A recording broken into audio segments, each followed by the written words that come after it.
దేవుని సన్నిధిలో అగపడడానికి ప్రయత్నం చేయండి. ఫంక్షన్ల కాడికి వాటికి టైం కేటాయిస్తున్నాం, తప్పు అంటలేదు. దేవుని సన్నిధిని కూడా అలా భావించాలి.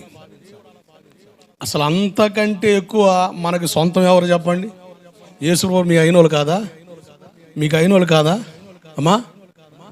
నాకు అసలు ఆయన సంబంధం లేదండి బాబు, ఏదో దూరపు చుట్టం అంటారా అంటే?